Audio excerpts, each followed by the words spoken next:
Horoskopi vitit 2026, Peshorja. Kjo është viti yt I rritjes personale dhe I afirmimit, një periudhë ku përvoja, pjekuria dhe vetbesimi bashkohen në mënyrë të natyrshme. Muajt e parë ecin qetë, sikur je në autopilot, gjërat funksionojnë, ritmi është I qëndrueshëm dhe nuk ka nevojë të shtysh fort për të arritur rezultate. Ajo që ke ndërtuar më parë tani të mban në këmbë, por kjo qetësi nuk është stagnim. Është terren përgatitor. Në prill, hëna e plot sjell një ndryshim të dukshëm në energji. Ajo vjen me festime, arritje dhe njohje publike. Mund të jetë një moment simbolik, një sukses profesional, një përvjetor I rëndësishëm. Një event ku je I ftuar jo për të marrë pjesë, por për të qenë I dukshëm. Në një ambient shoqëror ose profesional, ti kontrollon hapësirën, flet me siguri dhe njerëzit reagojnë. Ky është një moment ku kupton se pozicioni yt ka ndryshuar. Paralelisht me këtë, lind edhe nevoja për krijim. Mund të shfaqet në formën e artit, shkrim, muzikë, dizajn, por më shpesh është një krijim më I thellë, riformësimi I vetes. Fillon të ndërgjegjësohesh se çfarë të shërben ende dhe çfarë jo. Zgjedhjet bëhen më të vetëdijshme. Nuk bën më gjëra për të kënaqur të tjerët, I bën sepse përputhen me atë që po bëhesh. Kulmi vjen në tetor, me hënën e re në shenjën tënde. Ky është një moment kthese I qartë, jo dramatik, por I prerë. Fillon duke hequr dorë nga zakonet, role, apo lidhje që e kanë mbyllur ciklin e tyre. Nuk ka pendes, sepse e kupton që mbajtja e tyre do të mbante prapa. Çlirimi nuk është humbje, është hapësirë për diçka më të saktë. Nga ky moment e tutje, gjithçka që ndërton ka qëllim afatgjat. Nuk vepron më nga impulsi, por nga qartësia. Ky vit nuk është thjesht për të ndjerë mirë, është për të dalë prej tij më I formuar, më I fortë dhe më I vetëdijshëm për vlerën tënde. Romancë dhe marrëdhënie. Muaji janar hap ciklin e marrëdhënieve me një energji të butë, por domethënëse. Hëna e re sjell një shtesë të re në jetën emocionale, diçka që kërkon përkushtim dhe kujdes afatgjat. Për disa, kjo mund të vijë si një lajm për shtatzëni ose zgjerim familjar, për të tjerë, si ardhja e një kafshë të adoptuar, veçanërisht një qen I shpëtuar, që krijon lidhje të menjëhershme dhe forcon ndjenjen e përgjegjësisë së përbashkët. Ky moment nuk ka të bëjë vetëm me gëzim, por me ndërtimin e një themeli emocional më të fortë. Në qershor, dinamika ndryshon ndjeshëm. Energjia jote shoqërore rritet dhe ti bëhesh natyrshëm një pikë tërheqjeje për njerëz pozitiv. Misi të reja krijohen lehtë dhe ato që kanë vlerë thellohen. Ky është një muaj ku rrethi shoqëror pastrohet pa konflikt. Njerëzit që rezonojnë me ty afrohen, ndërsa ata që nuk përputhen largohen vetë. Kjo ndikon drejt për drejt edhe në jetën romantike, sepse lidhjet më të mira shpesh lindin nga ambiente ku ndihesh I pranuar dhe I kuptuar. Deri në tetor, ritmi bëhet më introspektiv. Me Venusin në lëvizje prapa, dashuria kërkon ndalesë dhe reflektim. Çiftet e qëndrueshme rikthehen te një vendim I madh jetësor, një blerje e rëndësishme, një zhvendosje ose një plan afatgjat që kërkon rishikim. Nuk është shenjë krize, por pjekurie, dëshirë për të qenë të sigurt se drejtimi është I përbashkët. Për marrëdhëniet e paqëndrueshme, kjo periudhë vepron si test përputhshmërie.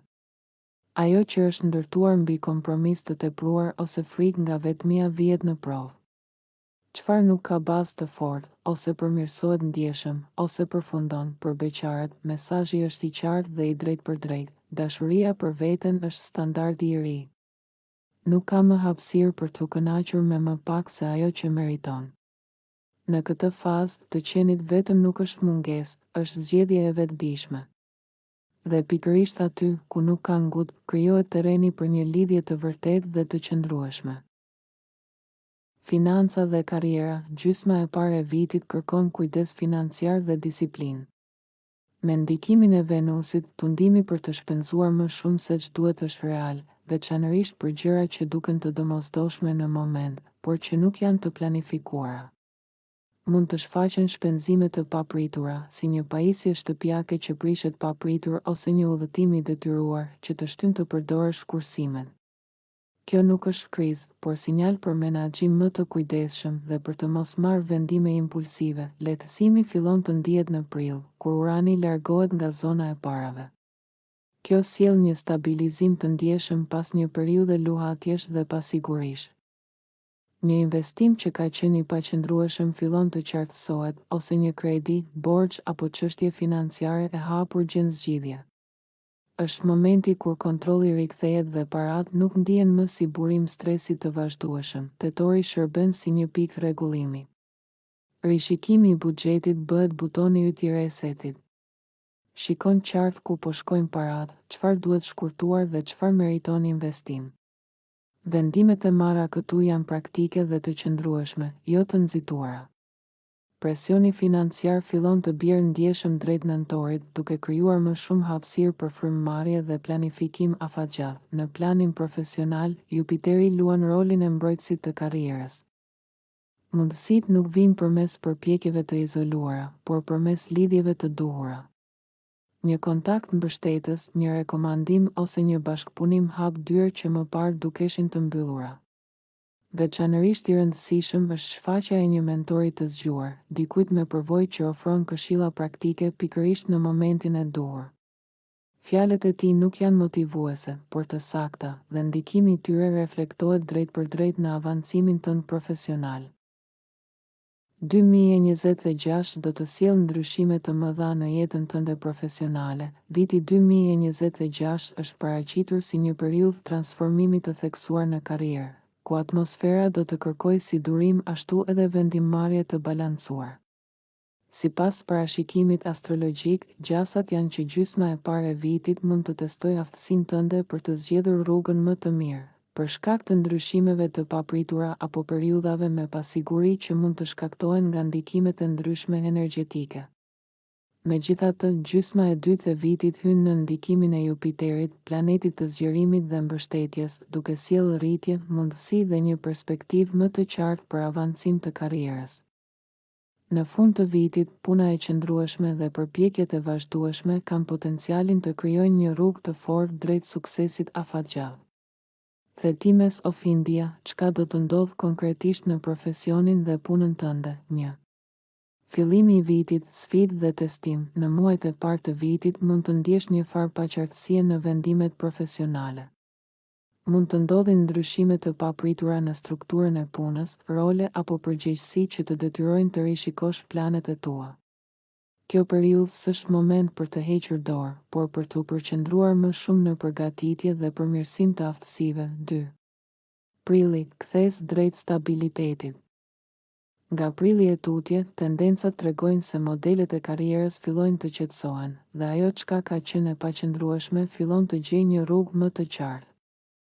Mund të shfaqen mundësi konkrete për ndryshim pozicioni, projekte të reja ose zgjerim përgjegjësish. 3. Qershori, në vijim, rritje në mbështetje. Në gjysmën e dytë të vitit, influenca e Jupiterit është më e dukshme.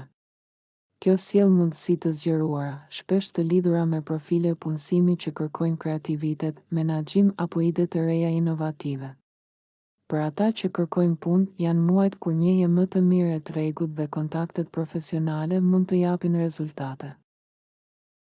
4. Tetori, dhjetori, konsolidim dhe avancim. Në tremujorin e fundit, puna dhe përgatitja e bërë më parë fillon të japë rezultate të prekshme, promovime, oferta më të mira, rritje pagese apo stabilitet më i madh në pozitë.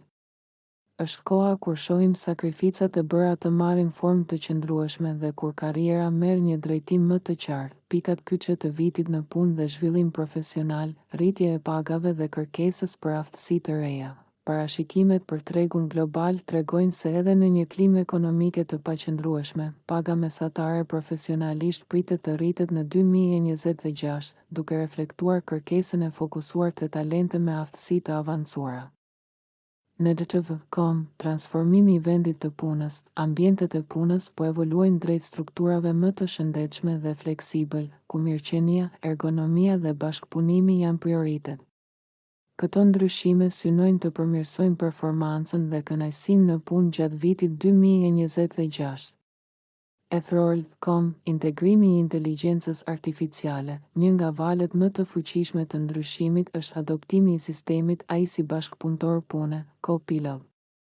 Kjo do të ulë kohën e përdorur në detyra administrative dhe do të rrisë fokusin të vendimmarrja strategjike, zgjidhja e problemeve komplekse dhe marrja e iniciativave. Mind, si t'i shfrytëzosh këto ndryshime përfitueshëm. 1. Përgatitu për fleksibilitet profesional. Nuk është koha për të ngjitur në zona komode. Struktura e punës po ndryshon dhe të përgatiturit për role të reja është një avantazh. 2.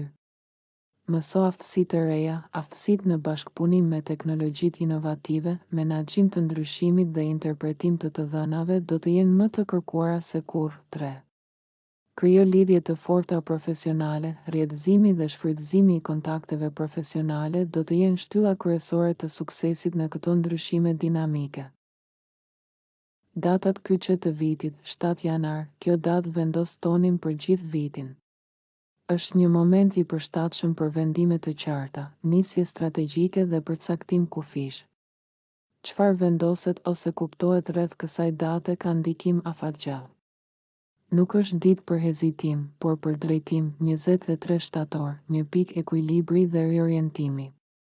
Kjo datë sjell qartësi në marrëdhënie, marrëveshje ose zgjedhje personale që kanë qenë në pritje.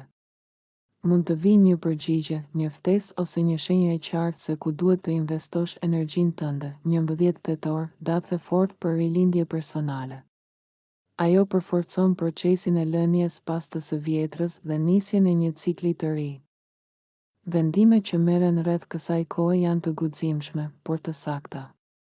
Është moment për të vepruar pa u kthyer pas. 14 nëntor, kulmi i konsolidimit. Çfarë është nisur më herët gjatë vitit fillon të jap rezultate konkrete. Kjo datë favorizon stabilitetin, njohjen dhe ndërtimin e sigurt të së ardhmes. Është një moment ku ndihesh më i vendosur dhe më i qartë për rrugën tënde. Këto data nuk janë rastësore. Ato shërbejnë si pika orientimi, ku energjia është më e përqendruar dhe vendimet kanë peshë më të madhe se zakonisht.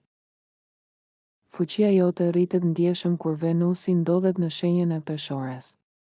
Në 2026, kjo ndodh nga 6 gushti deri më 10 shtator dhe nga 25 tetori deri më 4 dhjetor. Megjithatë, periudhat më të favorshme janë ato kur Venusi është direkt dhe në shenjën tënde, pra 6 gusht, 10 shtator, 13 nëntor, 4 dhjetor. Këto janë momentet më të mira për dashuri, marrëdhënie, përmirësim imazhi, marrëveshje, harmoni personale, vendime që lidhen me vlerat dhe estetikën. Në këto data ndihesh më i fortë, më i qartë dhe më në kontroll të drejtimit tënd. Ka edhe periudha të tjera në 2026 që nuk janë ideale për vendime të mëdha, konkretisht kur Venusi është jashtë kufive. Gjatë këtyre kohëve mund të veprosh ndryshe nga natyra jote tipike, më impulsiv ose jashtë ekuilibrit të zakonshëm. Në 2026, këto periudha janë deri më 3 janar, që nga 21 dhjetori 2025, nga 4 maj deri më 7 qershor. Gjatë këtyre fazave është më mirë të shmangësh angazhime të mëdha emocionale ose financiare dhe të mos marrësh vendime përfundimtare. Ju urojmë fat në 2026.